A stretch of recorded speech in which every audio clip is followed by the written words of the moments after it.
Okay, we're gonna try that again. Really just having some Instagram problems today. What are you gonna do, you know? Hopefully people can hear me once y'all come on back in here. Thanks for your patience. Here we go. Can y'all hear me okay? Having some microphone problems. Thanks for joining us, folks. We're just gonna get started in a minute here. There we go. Oh my God. Awesome. Bless. I was like, Amazing. well, can you hear me okay? I can hear you. Can you hear me? Yes. All right. Amazing. Rage against the machines here. Like they I really didn't want us to hang out today, I guess. always something. David, thank you so much for joining us. I really appreciate you taking the time.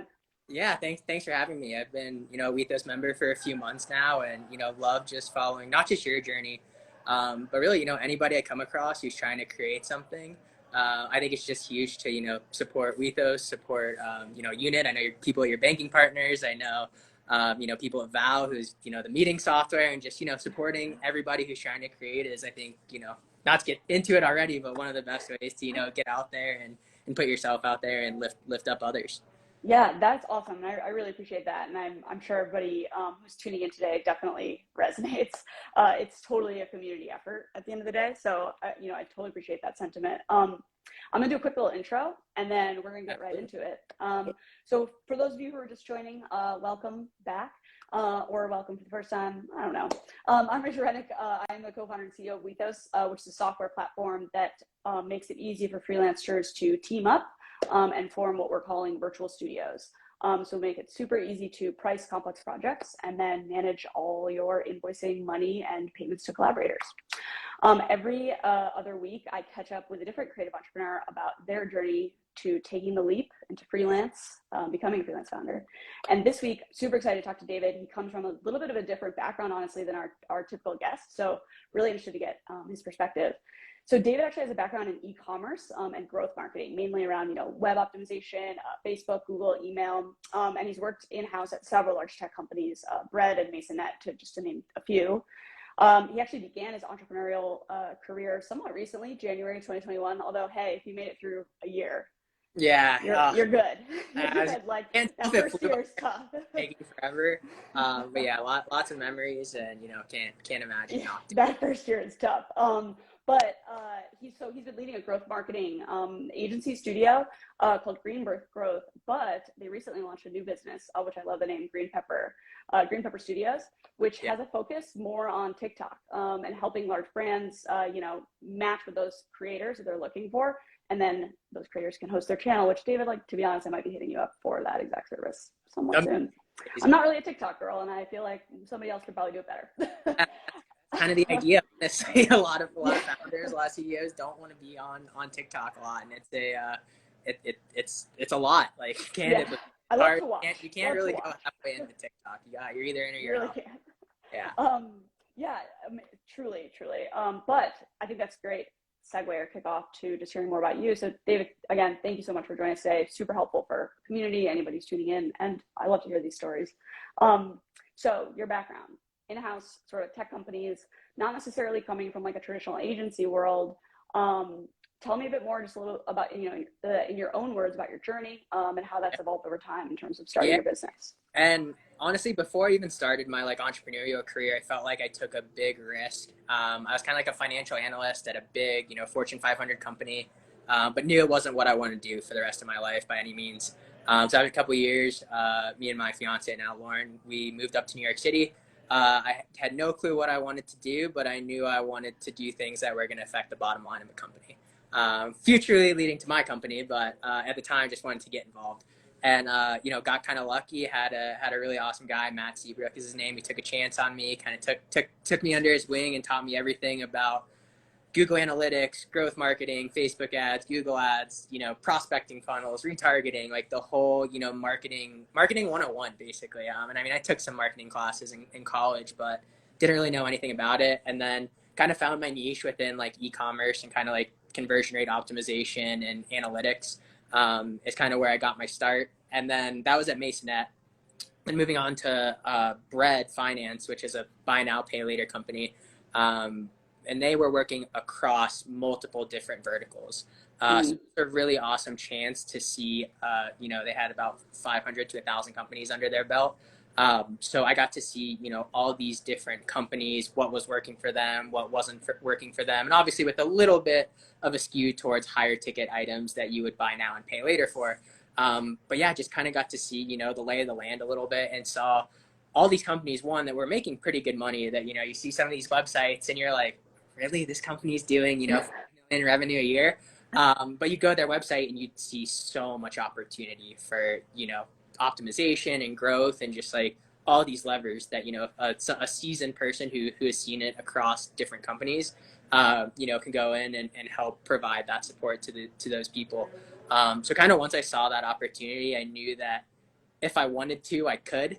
And then luckily had a little bit of a windfall acquisition. Bread got acquired by a bigger company, Alliance Data System or Solutions Systems. I don't know, ADS was what they were called.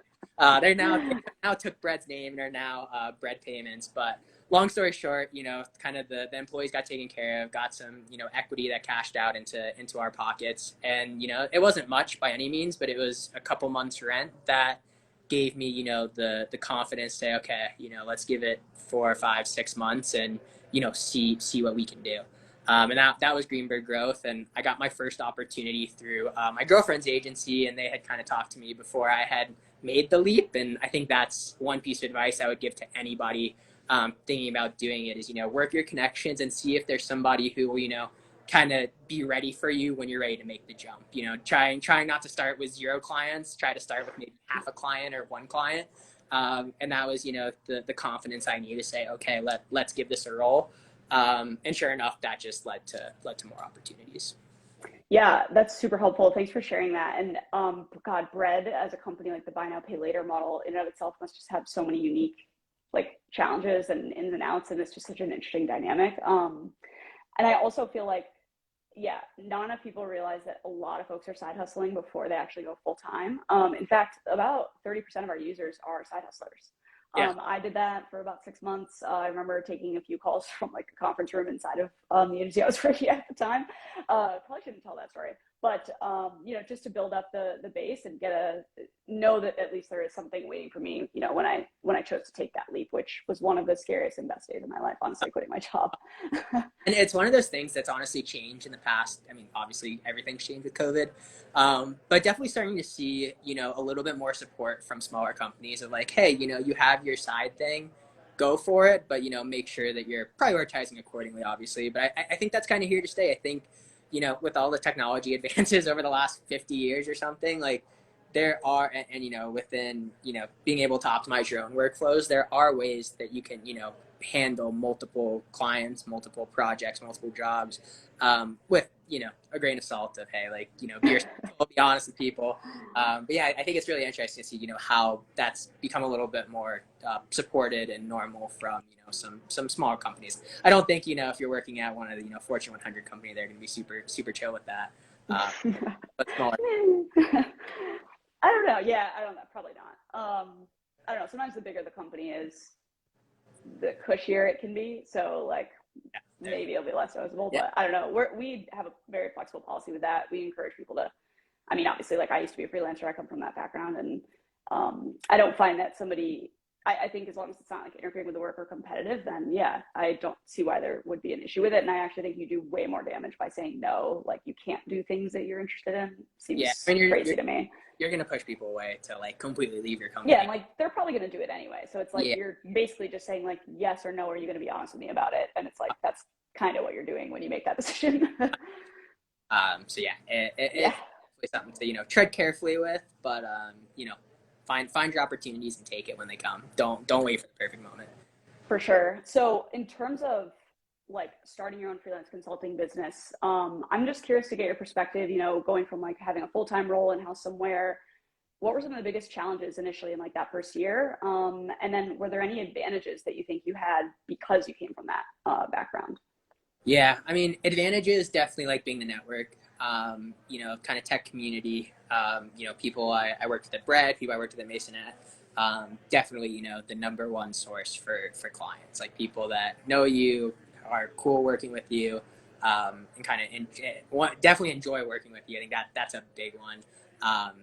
People want to work with people they like working with, and that was definitely big. As far as the challenges, I could pull out a list of 1,000 things that are the challenges, and they are not any easier to.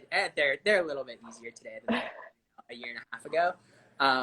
They're nonstop and they're constant, but being able to be in control of those challenges and have your own autonomy over the big things that come up and those bigger decisions was it's life changing in both an awesome way and like hey, you better be ready to carry this around all the time because it's all on you. Yeah. Kind of just top 1, 2, 3 things I say would be invoicing and like dealing with payments, which hey, thanks Rethos, you guys have made my life much easier with that. If I had known in January 2020 or 2021, I probably would have started that day. I love that. Taxes and accounting, so kind of within the same vein. I call 2021 year 0, and 2022 year 1. What I think is something that anybody could kind of roll with, because there is you got to go make those mistakes and understand what's important and what's not important to then be able to prioritize accordingly. And yeah, I say now we're totally set up in QuickBooks and paying people properly and getting paid properly.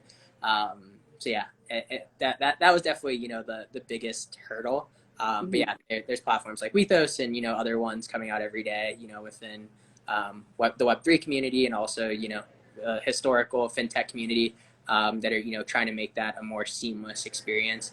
Because yeah, I mean when you're doing your first invoice, it's definitely a bit scary of like, okay, how is this money actually going to make it to my bank account?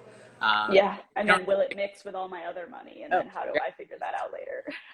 Yeah, that first client sent me paper checks in the mail. So yeah, it's different, buddy. But that was one that I had to learn about, and I didn't have everything set up properly to be able to do like real invoicing and real direct deposit. So yeah, that'd be a big one. It's like the financial side of things. And it never ends with that, I would say. Yeah, I appreciate that. And, I feel like people appreciate that that's the challenge that you're citing, even somebody who comes from like more of a financial background. Like, finance major. Like, finance yeah, major. like, yeah, like it's not you guys, like it's not y'all. It's the business is hard. And like that, it just takes a lot. It's just a lot of complexity. And honestly, service-based businesses have some of the most complex accounting kind of any business because there's so many variables involved. But I appreciate you sharing that too, because I feel like a lot of creative people in particular, feel like maybe they're doing it wrong, or I wish I was stronger at this, or I wish this were, something that comes naturally to me. And even if it does, it's still hard. So, we could all be a little easier on ourselves, I think. So I'm curious, you mentioned that a lot of your clients come from your network, which I think is a trend that we see a lot, honestly.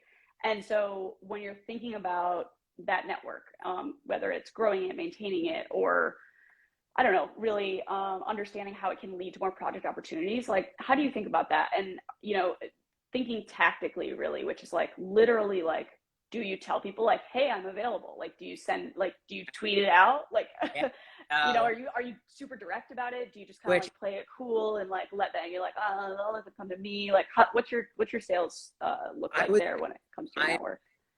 I made the mistake of not blasting it out to the world when I first started. And that's something that I've started doing as recently as today, I would say. Launch day, congrats. greenpepperstudios.com website. So yeah, and I haven't been super gung-ho about, posting stories, posting on LinkedIn, posting on Twitter, even though I'm on those networks pretty constantly. But it was, definitely letting the right people know, the people who I knew would, kind of be within that world. Agency owners, so other agencies that I had worked with in the past, definitely like, hey, I'm doing this now. If anybody's looking for people, let me know. You definitely get a feel for learning who the decision maker is when you first jump into the freelance world, because you might have friends that say, hey, we'd love to work with you, but like they have a boss that then has to go in and really kind of vet you and get it going. But I think the one thing I would just nail it down to is just be helpful, be the helping hand for somebody. Say congrats when they get a new job or a promotion. Be within their world, kind of keep poking. I like to say I stoke the fires. So like all my friends and people that are out there, when I see there's an opportunity to say something or to encourage them or something, I'll stoke that fire, like their post. If they're doing Instagram live, maybe I would join it and comment something. And yeah, just try to be there for people and be enjoyable to work with, and ideally you're delivering results for your clients as well. And obviously, that's the number one. Uh, Yeah. are also really really important. You obviously hear in sales and in life that like relationships are everything. And yeah, kind of those relationships I built at those full-time jobs are the reason I can freelance and do what I do today. But yeah, still working on putting myself out there, and pretty much every client for Greenberg Growth, kind of my initial growth marketing business, was all referral based. Whereas now greenpepperstudios.com is like, okay, we're going out and selling this and putting it out in the world, which frankly is scary. It's a lot scarier. But luckily I have that, Greenberg Growth and year and a half of experience being freelance to kind of lean on, and definitely, working every day to put myself out there more. And my team hears it from me all the time. Like, guys, I'm trying to put myself out there. I really am. But it's a challenge every day, and I'm not necessarily the shyest person in the world. And so I can imagine for somebody, a little more introverted or a little more reserved, that it could be really tough. But yeah, just kind of remember at the end of the day, if you look out for people, they'll look out for you, and, stoke those. Yeah. Yeah, I think that's super important. I think you said a couple of things that I want to pull out, which I thought were really good to know and just be aware of. The first is that like having a strong network and having friends in maybe high places is great, but that's not always enough. And so don't always assume that like just because you have a friend that works at XYZ company that's excited to work with you, that they have that power to make that decision. And so approach every situation through that lens, right? Because I think the most disappointed I get is when when I have an expectation, right, that is actually not real. And so I always say like ambition's high, expectations low. That's Yeah. how you mitigate disappointment for Yeah. sure. For me, it kind of comes down to like having a plan, trying to execute to that plan, but like you can't be results oriented at the end of the day. If you get said job or not said job, it's like be prepared, do what you can, but you can't control everything. So yeah, definitely Yeah, be aware of each situation that you're going into. That totally. I think the second thing that I really liked about what you said is about like contributing to the network or adding value to the network rather than just extracting value or asking for things. And so even in these little ways, I think are great examples like commenting or liking things. That does go a long way, and people do tend to keep you top of mind, return the favor, things like that. And if you're genuinely able to encourage the folks around you, then there's no reason why they wouldn't return the favor or do the same. And also, I just think that I don't know, I'm a person who gets more energy by like giving to rather than like taking necessarily. And so I find that to be like one of the most energizing things that I can do. Like when I feel terrible, I'm like, where's a founder I can help? Because like, yeah, I or don't know, it like makes me my favorite, like self-centeredly makes me feel connecting good. to people who don't know each other and being like, The hey, you best, don't know this person, you don't know this, but like you guys need to know each other. That's like the best. better than any deliverable I've ever done. It's like that perfect match that you do, or like that referral you send somebody that really like changes the game for them. Yeah. Same thing. It gives me so much energy compared to like my normal day to day. It's actually like unbelievable. Yeah, I have to always like remind myself of that stuff because when I am like thinking about like put yourself out there, be the voice and continue to contribute to that. And it's like you also have to build the business, and so it's always that I feel like that's always a struggle, at least that I have in general. I am curious, so a lot of your clients I assume must come from the like sort of tech or fintech community. Have you started to expand beyond those categories, and if so, like how do you think about that? How have you sort of diversified your client base and been able to go beyond maybe what your traditional background is? Yeah, so most of them are actually, I'd say, more like e-commerce focused rather than like fintech focused. But yeah, it's kind of something I wouldn't even say working on. I would say figuring out. You want to, and to anybody starting their freelance career or freelance journey, like you want to, you don't have to, but from what I've seen, you really want to try to narrow your focus over time as much as you can to like something you're really good at or something you really understand. For me, that tends to be like e-commerce focused businesses. And so a lot of that goes, across multiple categories. But really retail tends to be like my number one, and in fashion. So yeah, kind of see that being a trend going forward, especially with that being like a popular product and something that does well on TikTok. But I would say over time, and definitely start out trying to do as much as possible, and what you're good, what you can handle, but what you can do. But yeah, I kind of knew as I started that I came into the freelance world as a generalist. And I was like, hey, I know this isn't what I need to do forever to build a real good business. So that's kind of where, trying to focus on TikTok comes in. It's like, I can do Facebook, I can do Pinterest, I can do Google. But yeah, within those different clients, I think it kind of just depends where the opportunities are. But for me, it's really reared its head in like retail and e-commerce focused clients, and less in like the brick and mortar world. Yeah, that totally makes sense. And I always say this too. It's like I feel like you can approach this. There's two ways to sort of approach this kind of thing, which is like, what is my sort of specialty, or what is my mission, vision? Like, why am I doing this? It's like you can like tactics can drive strategy, or strategy can drive tactics. Some people are comfortable with one or the other. I always say like I tend to be a person that's like I like to try a bunch of things to see what works and to see what's sticking, and then I formulate sort of a strategy, a layer of strategy on top of that once I understand it, and then I can sort of rinse and repeat. But a lot of people prefer to sit down and really define for themselves, like, what is my mission? What is my vision for myself? Like, what is this business that I want to build, before they start going out into market and just, trying to get projects, trying to get clients. I always say like, I don't think there's necessarily like a right answer to either one of those things. I tend to also be sort of like a trial by fire person, Yeah. sink or swim. That's how I operate best, unfortunately for me. um, We're very similar. It's like, yeah, it's kind of but, but yeah, yeah, but I've seen that. I've seen people I trying to do that in two different ways. anything. And I would say never say no. There's either a referral that you can find to give to somebody else. There's hey, I can't do this for you, but I'm happy to, review somebody else's work, or like, give you a second pair of eyes. Or there's, hey, like, sorry, I really, really can't do this, but, let's work together to like come up with an action plan to get you somebody who can't help. So yeah, I would say, try to not say no to people, if you can. Obviously, know your own scopes and your own limits, and what you can actually accomplish yourself. But as a concept, I think it's best to try to help that client, or try to help that potential client, even if it's not the perfect fit right then. Because yeah, Yeah. kind of back a question to like that network. You never know when they're going to come back around, or when the next project is going to be, and all of a sudden you are the perfect fit and you have the bandwidth to take it on. So yeah, that's definitely one I try to live by, is to never say no. Just try to make the connection, or find some other way to really make everybody in this situation happy. Yeah, and I think that that's a really like memorable thing for sure, that people must, can keep top of mind and come back around the next time, either when your bandwidth is free or when something else changes. My only caveat to that rule is like, unless they're throwing off red flags and like Yeah, acting like an asshole, yeah, and in that case, it is a not a good fit at this time. Thank you so yeah. much. And there's definitely those situations, right? Like, definitely take that, and like that's definitely one rule I live by. Like, my business partner Hannah, who we definitely need to talk about, because she's kind of changed the game with my business. I found her through the Wethos network.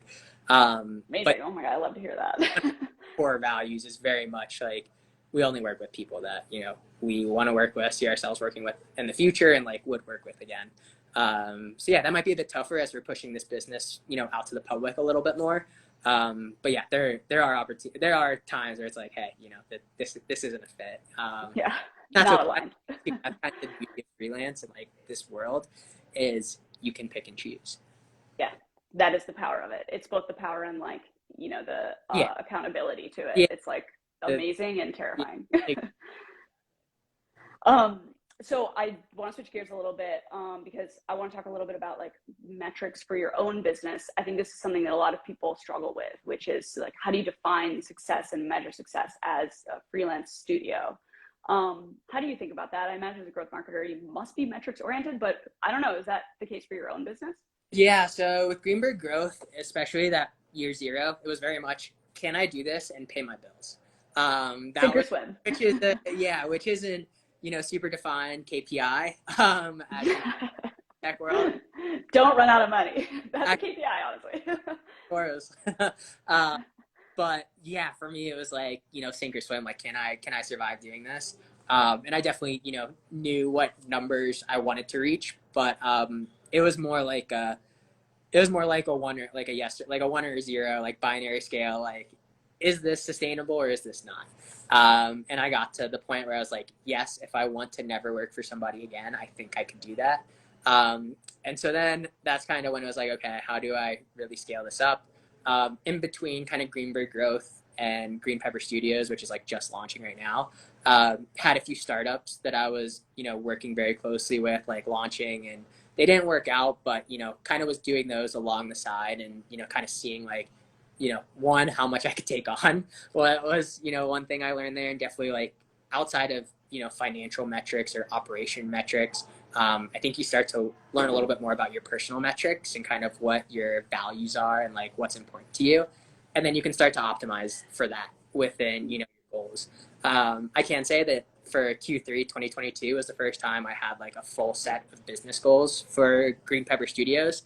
But yeah, that first year and a half, year zero, year one-ish was very much like, yeah, sink or swim. Like, can I actually do this? But yeah, going forward, definitely trying to have, more set out goals and breaking those down into smaller chunks too. Cause yeah, it's a process and something that, can be intimidating if you're, trying to shoot for $1 million and year one. And there's just not that, that's not like a super actionable thing that you can do. So Yeah. break it down as much as you can on the weekly basis. We, me and my fiance do weekly priorities usually every Monday. I love that. Set out, what we want to accomplish for the week. If we're feeling really good that week, it's like broken out by day. Sometimes it's just a full list. But yeah, I would definitely say, for me, once I got to that sink or swim moment, it's like, okay, now we need to start thinking a little bit bigger picture and how you can grow into, what you want to be in the future. Yeah, and I'm curious if you're willing to share, like, what are some of the metrics besides just like revenue? Because revenue is kind of the outcome, right? Like that's the thing. But like in your funnel, I guess, what are the types of things that you measure or look at? Is it like leads? Is it like a Yeah. close rate? Like, how do you think about that? Or One of the what big can folks think about? Q3 was that I'm actually, yes, kind of already mentioned it, but I've been slacking on is cold reach out. So a lot of my business is all through network. And I gave myself a challenge of 99 cold outreaches for Q3. 99. Why not 100? I have a different goal that was 100. So I don't know. I wanted to change it up, do 99. I'm a big hockey fan. I don't know. There's some like I don't know what's going on there. But yeah, like, hey, 99 is a little bit more accomplishable than 100. But yeah, wanted to do 100 or 99 cold outreaches, and frankly, I'm not on track right now. Like, just gonna lay it on the line on Instagram Live. I am not on track for that, but You heard it here. launching David is not on track with today. goals. Definitely, I would not recommend this. You don't need to have all your ducks in a row to be able to launch and do cold outreach. But not everybody's perfect, and I wanted to have that website ready before I was doing a lot of that cold outreach. So now I have no excuse. Now it needs to be no to the down and do that. I had another one, based on making a certain number of TikTok videos. So we are on track with that one. So one for two here on Instagram Live. All right. So, not, and I will say that, out of there's about 6 of them on there, and 3 out of the 6 were very like monetary and like client based. But the other 3 were definitely like things that are just, operations and getting yourself like ready and in a spot to succeed, like where you want to be for the next quarter. And you don't have to do quarterly goals. You can do it for the year. You can do it for 2 years. You can kind of break it up on whatever time horizon you want. But that felt like a good spot for me to, kind of think about longer term, what I want longer term. Yeah, and I appreciate that, because I think like sometimes we set goals for ourselves and then like you sort of, as you're going through it and trying to get to that goal, you realize that there's like all these sort of prerequisites. Like, we got to get the website out and we have to do these other things before we can do that thing. But even that in and of itself is like a forcing function. That's probably good, because then you're realizing it's a much easier way to understand like what are the things that I need to get like ready basically to be able to really grow this business and launch it into the world. We used to look at a couple of things. One piece of advice that I have for folks, if you're thinking about like, how do I set not necessarily even goals for my business, but like, how do I know what's working and what isn't working, really, which is usually what drives me to do this. So I'm like, just here, like, what is working and what isn't. One thing that's good to do is to look back first. So like some of the stuff that we would pull down when we were running a freelance studio is, in the last month, like how many intro calls did we take? How many like potential leads did we have, basically? And then of those calls, like how many went on to actually become contracts? So like that gave us a close rate of whatever it is, 50%. Yeah. And then we'd calculate like, okay, of the contracts that we closed, what was the average size of that contract? And then, basically look back and like grab a bunch of those metrics. And then once we had a better understanding of that, we knew sort of like, we understood, I guess, where the different like levers were, as you know, we would say, and Yeah. then we were able to kind of set those goals forward. And really, it's a weird game of like trying to understand, I think, you know, what's driving revenue. And sometimes we found out like, oh wow, you know, this one client, actually we've grown business with this one client from the first project was whatever $2,000, and then now they've spent $20,000. Like, how do we repeat that? Maybe retention is what we should focus on. And so it raises more questions, obviously, but I know I get this question a lot from folks. And so if anyone's out there like thinking about like, how do I think about my metrics or my goals, you know, the number one rule, this is the hardest rule, the number one rule is like, pull your numbers but don't judge them. Yeah. Yeah. And sometimes that is painful. It's sometimes painful. sometimes they're not pretty. And I mean, yeah, I think, you know, there's plenty of ways to do it. I would say just make sure that you choose one and do it. You know, can't just fly by the seat of your pants forever. Although you can get away with it for a little bit. I did for like for sure. For sure. I would say I got away with it. It's almost like once things were working, that's when I immediately was like, hang on a minute, like this is growing. Like why? Like what's working about it? And then that's what triggered that whole spiral, which led to this software platform, which led to Weka. So here we are today. Yeah. And I mean, there's start, stop, continue. I've heard that's like, I haven't personally, but I think that's a great one that I've heard about other people and other agencies using. Like, hey, we're going to, you know, start doing this that we haven't done yet. We're going to stop doing this that didn't work this quarter. We're going to continue doing that because that was, you know, awesome, and we should double down on it. Yeah, like a retro, totally. And that's the growth marketing, you know, background, and like, you know, everything you kind of do is like, hey, let's test it, see how it goes. We can start it, we can stop it, we can double down on it. And yeah, it's kind of, you know, something I honestly live by. I would say, like, you know, everything can be an experiment if you know, word it well enough. For sure, yeah. That's funny, actually. So before we wrap up for the evening, tell us a little bit more about the new business.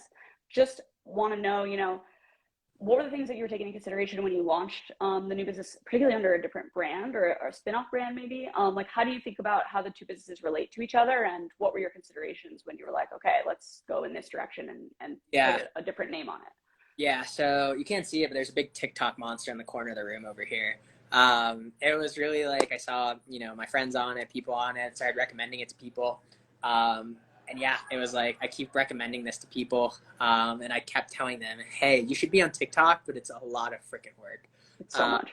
Everyone says that to me too. They're like, you guys should be on TikTok. And I'm like, okay, but yeah, with what team? You have 20 videos a month ready to pop out. Yeah, that's kind of where it came from. Was I had recommended it to a few people, and realized that, you know, one, they didn't have the bandwidth or the know-how to do it, and two, like they didn't know or I guess they didn't know the platform also, which something I was a pretty early adopter of TikTok, like, you know, probably April 2020, like a lot of people. So yeah, was, you know, on there and kind of seeing what was working, what's not. And yeah, was recommending it to so many people. And at the same time, you know, Greenberg growth was doing well. But me and this girl, Hannah, who's a brand strategist that I work with, found through the Wethos network, are both in the boat of, hey, like, you know, we're doing well for these clients. We're doing pretty good for ourselves, but we really want to be able to scale this up to something, you know, bigger than us. And, you know, continue to pull yourselves higher and higher in the business. And to do that, we, you know, through Wethos and through, you know, other reading and sources, we've kind of figured out that you need to find a way to really productize your service and productize your offering and have, you know, hey, this is what we offer, this is what we're good at. Either want it or you don't. I think when I first started freelancing and with Greenberg growth, it was like, oh, lead, like, hey, let me, you know, scope this exactly what you need, exactly what's perfect for you. And, you know, do that, which is great. And like, it's definitely sustainable to build like a freelance career, a freelance business doing that. I think we both had a little bit of higher aspirations to, you know, grow a bigger business and grow a bigger studio. So yeah, that's kind of where TikTok came in. I think we both saw the opportunity. She has a background in SEO and like conversion rate optimization, brand strategy. She's also a ghostwriter, which is, you know, kind of a very complementary skill set to mine, which is more like analytics focused. Yeah, we kind of put our heads together, have a couple consultants and an intern on our team, who, you know, have helped us craft the offering. And we're working with a couple test clients right now to kind of get our footing, get our standard operating procedures nailed down. But yeah, that was kind of the goal, is we wanted to build something bigger. And yeah, that's kind of where Green Pepper Studios came in. And I kind of wanted to get my name off the business, candidly. I Friends feel you. that there's a background for Green Pepper, but it's not really super related to Greenberg growth. But we use our skill sets from two previous marketing careers, to kind of bring brands into the new world of TikTok. And within that, it's very much within the things that we were talking about earlier, of contributing to the community rather than just taking from it. Yeah. And that's kind of, our strategy is like, hey, you need to find somebody who can, one, be the face of your brand, two, contribute to the community, three, be on the trends and on, what's happening on TikTok, because it is very much, what happened recently. And yeah. The corn video's a song now. Or, yeah, amazing. And that's on a week-to-week basis, and even off TikTok on Reels when they see it, 3 or 4 weeks later. It's the same the same type of thing. Like you have to do what but contribute to the community, kind of build your presence, not just selling something, but also giving back, giving advice, giving recommendations. And yeah, I mean, the world's also just changing from a search perspective, and from how and brands and products. So yeah, I see TikTok as like the short-term solution there, but I think longer term, it's very much hey, here's how you need to position yourself as a brand in the world in 2022. So I can't count the number of times on Twitter I see a brand reply and then 20 replies under it of like, silence brand, like, what are you yeah, it's so hard out here to be a brand. It really is. And it's not easy on TikTok either, but there are success stories. One of our consultants works at Olipop, which is one of the probiotic sodas that's really crushing it on TikTok. There's like the Duolingo owl that people have heard of. Oh yeah. And just a ton of different faces and people that have changed the game, and brought a new level of interaction, a new level of connection to the community that I don't want to say it wasn't possible before, but it's just the playbook is changing, I would say. Yeah, I totally agree. The teens are all searching on TikTok now. They don't even use Google. And then I'm searching on TikTok, and then I'm like, how do I, I'm like, how do I do this? I've started to, and that's kind of one of our strategies. Like, we have how are people searching on TikTok? You can make a video answering this question. You're a possible person that is going to be reached with high intent, which is kind of a Google search kind of word that people use, is like, hey, somebody searching on Google for you is very high intent. We're trying to see that on TikTok as well, and get brands and products in front of people who are already searching for it without that very commercial natively sales. This is what it does. It's like the early days of digital, digital advertising, when it was all about like native ads. Like, you want to be like in the feed, but not like we're an ad. Like, you want to be like sort of within the blend of other content, etc. And then now when you Google anything, there's like 16 ads at the top, including ours. So here we are.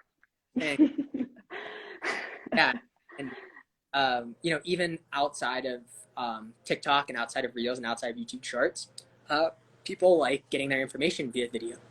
Visual. For sure. There's more opportunities for email and websites too. For people to be able to repurpose things. So that's another kind of big part of the business is, hey, you can make TikToks, but TikToks are entertaining and people like to be entertained. So we're trying to see, we'll kind of see how far we can extend, those different use cases. But the world's kind of the oyster. It feels like, Facebook in 2013, probably what, cable TV advertising felt like in, the 60s and 70s. Man, that TV's had a long run, huh? And it really has. But that's, it really, at least to me, it feels like a paradigm shift into these, shorter form video content. And even like audio and podcasts, I think have kind of seen a similar boom. It's people that are, podcasts are, as a concept, pretty much contributing back to the community. And as a result, those people become leaders and become, contributors into other communities.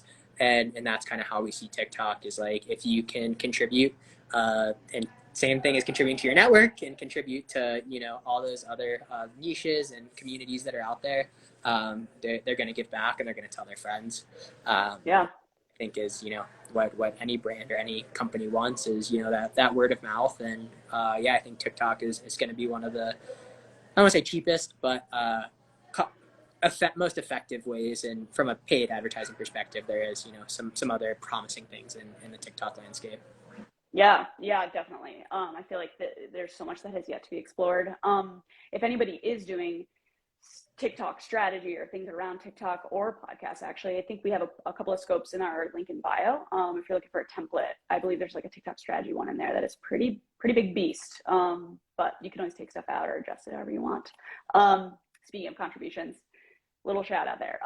But it really is like, it's an awesome feature. I know you guys recently unlocked that for everybody to see, which I think is awesome. And yeah, I mean, you guys, that's why I'm on here. You guys contributed to my career. I want to contribute back to yours. And yeah, I think, it's the beginning of something bigger than all of us. So Sure. do what contribute it, and put yourself out.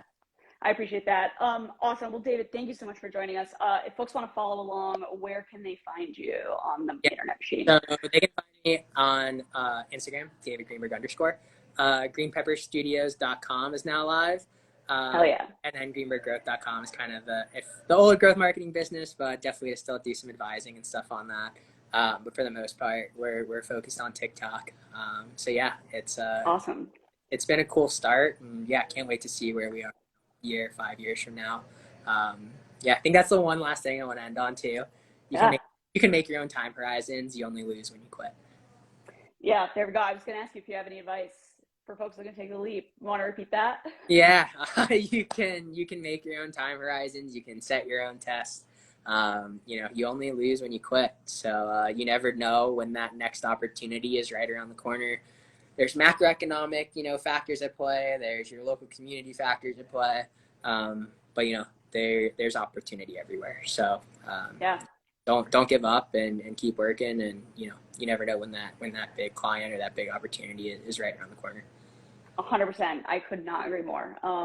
About just keep going, keep moving, keep working at it, and you'll unlock it eventually. And most of the time, that's the difference. Is like when 99% of other people would quit, like just keep going. And you'll be fine. One in front of the other. For sure. David, thank you again so much for joining us today. Super insightful conversation. So I really appreciate you taking the time. And for folks who are looking to tune in next time, we are doing our next episode of The Leap on September 13th, I believe. And we have 3 back-to-back episodes, some really special guests. Thanks for joining us. Appreciate it. Thanks for Have a good night, everyone. Yeah. See See y'all later.